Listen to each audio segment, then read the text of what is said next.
सरस्वतीं व्यासं ततो जयमुदीरये.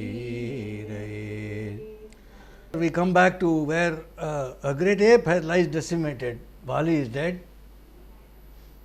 That's where we left him last time. He just died, finally. Before he died, there were several conversations, and he finished off with his final talk with Sugriva, his brother. Spoke very nicely with him.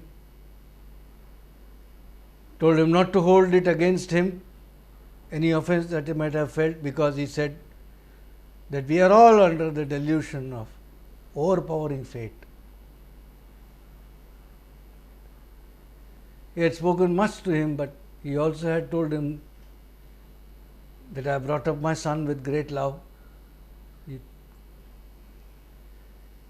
Please take care of him, and please do remember he is a small child, but same time do remember he is no fool.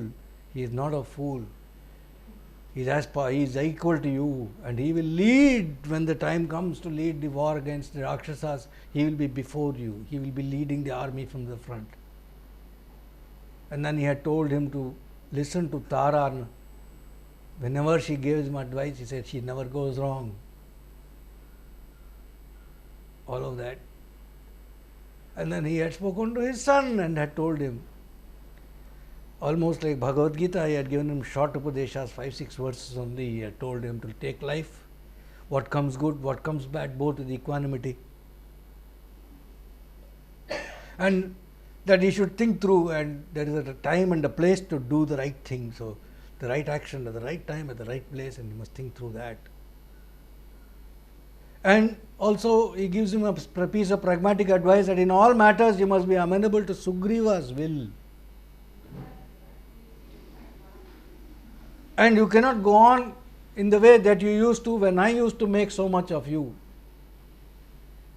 If you continue your conduct like what you used to do with me, then Sugriva may not like it. So you must be careful in what you do. You can't be very playful anymore. You can't be seen to be becoming friends with those Sugriva doesn't like, or become allies with his enemies. All that will not work, and because the king's act, working for a king is a matter of great alertness. You got to be controlled, you got to be zealous, and you should obey. And he finally signs it off saying, never be overly attached to anybody or anything. At the same time, you should not be lacking in affection either. Both the extremes are wrong, dosham. Stick to the golden mean. Having said that, he was suffering from excruciating pain. The arrow was stuck in his heart. With all that he was speaking, he finally decides, he has given off his golden garland to Sugriva. The garland given to him by Indra, the garland of glory, which should not be on his neck after he dies. It should not have the defect of touching a dead body. That garland also doesn't let his life go. So it's a blessing of his father Indra, that wearing it in any war, he will be invincible. Nobody can defeat him.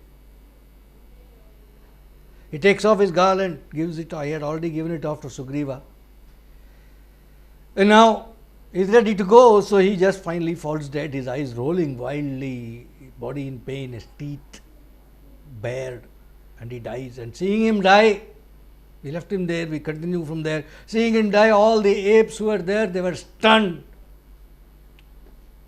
And they were screaming, saying, who can now go bind the forest and the woods with the stream of flowers as he used to, with terrific speed of his movement? You just boom around the forest, and such was his speed that all the flowers and the creepers and the trees, etc., would fall in a stream around him, and he would bind the forest up. And they remembered the great battle that he had fought with the Gandharva called Golabha. It was a battle his apes remember, because Golabha was creating havoc in the forest, and Vali had fought him for 16 years continuously, day and night. And then at the end of 16 years, they tell each other, Vali had finished that Golaba and given us all freedom from fear in the forest. How could that Vali have been destroyed? They are all asking themselves.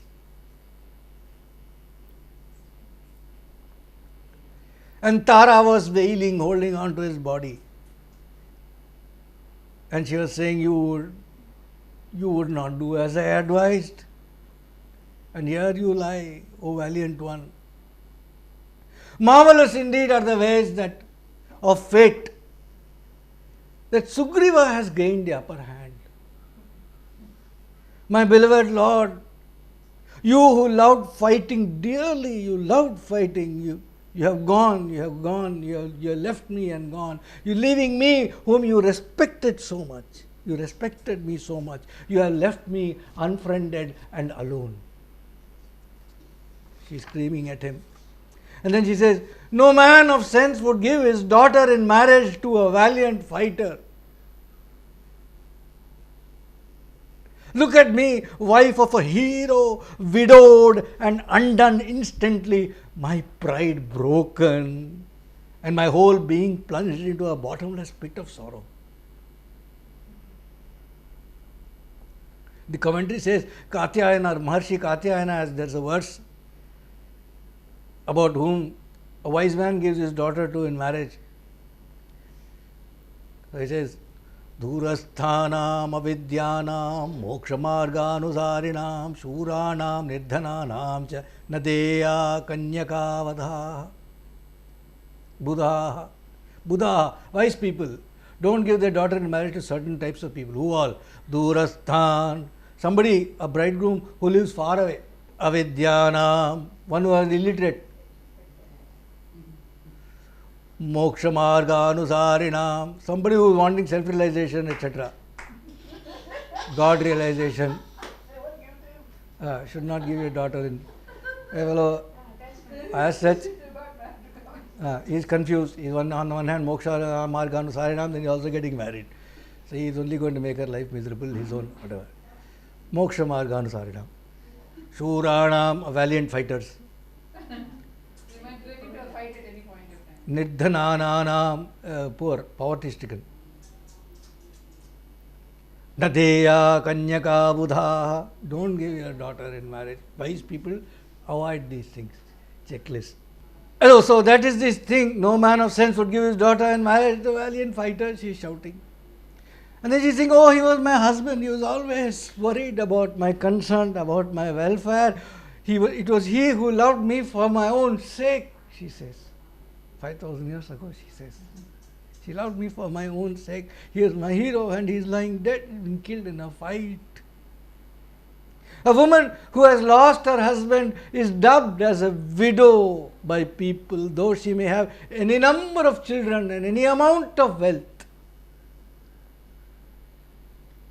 You, my Lord, are lying in a pool of blood from your own body, as if you are in your bed with a bedspread which has been dyed with the color of the ladybird insect. I cannot embrace you in my arms, O foremost of the apes, covered as you are with dust and blood all over. Sugriva has gained his object. He has attained it, he has been freed. By a single arrow shot by Rama, Sugriva has been freed from his fear of you.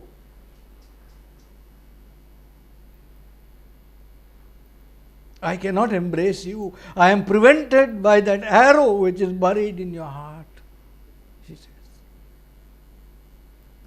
When she said this, Neela, the ape, he stepped forward and he pulled the arrow out that was stuck in Vali's body. Like a poisonous snake which was stuck inside a crevice in a rock. The arrow that was stuck in Vali's heart, he pulled it out, and when he pulled it out, blood along with the blood that came with it, Valmiki says the arrow, Rama's arrow, it was shining like the rays of the sun setting behind a mountain because of the blood around it. And when that was pulled out, then gaba gaba gaba, blood started flowing out more from the heart outside, like a cascade from a mountain which is carrying dissolved copper ore, reddish water, like that it started flowing down, says Valmiki. Tara went now, she couldn't stop herself, she went to the body and she started wiping it with her hands. And weeping, she was bathing it with her tears. And she was told Angada, she turned to Angada and said, Angada, look at your father's tragic state. This is the end of enmity. This is the end of enmity which has been brought about by evil karma. Son, make your prostrations to him, your father, make your prostrations to him as he goes to the abode of death in a celestial body, shining like the morning sun. Angada came, tough man, tough boy. He was as strong as Sugriva, but young in mind. He came, he picked up his father's feet with his stout hands and shoulders. He picked it up and held it like that. And he said to his father, he spoke saying, Father, I am Angada, he told him. Catching his father's feet, putting it on his head. And Tara asked him, why don't you bless Angada as you always do? When he bows to you, you always say, Dirghayur Bhava to your son. Why are you not saying that? She's asking him. Lord, she tells him, I and Angada are standing here like a cow and a calf standing next to the killed, murdered body of a bull which has been killed by a lion. Lord, having offered the sacrifice, that is yajna of battle, when a yajna is done, a yajna can only be done in our tradition. A man cannot do it if he is a single. He has to be married and the wife has to be with him. Then alone he has the authority to do a yajna. He is a yajamana only then. And then when the sacrifice is complete, Purnahuti is done, then there is Avabrita Snanam, that is both of them have to do together. So she is asking him, having offered the sacrifice of battle, how could you take the Avabrita Snanam in the water that is Rama's arrow, unaccompanied by me? Lord, I miss the garland of gold that Indra, the king of gods, gave you. Where is it? She asked. She is not used to seeing him in the battlefield without that. Lord, though you are dead, the glory of royalty has no more deserted you than the rays of the sun desert the sun when the sun retires behind the mountain. Lord, you would not listen to my advice, she says again. You would not listen to my advice. I could not turn you from your resolve. And I and my son are undone. With you gone, our everything is gone. Meanwhile, Sugriva stood there disgusted with himself, heartbroken. He approached Rama, who stood there. Rama stood there with his bow in hand and an arrow that looked like the death-dealing serpent. Some commentators even say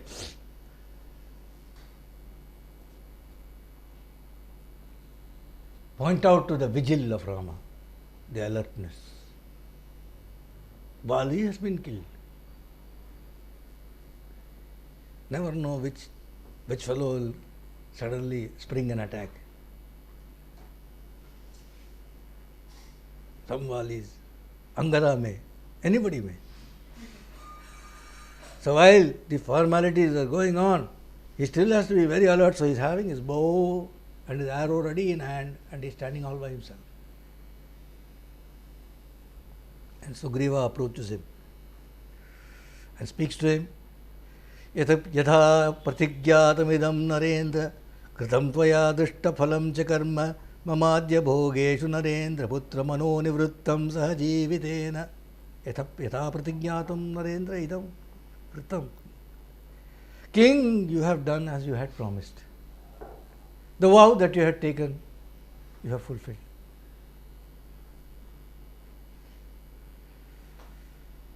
But for me, my mind recalls from the enjoyments that follow because there is no distinction of these enjoyments from my despicable life.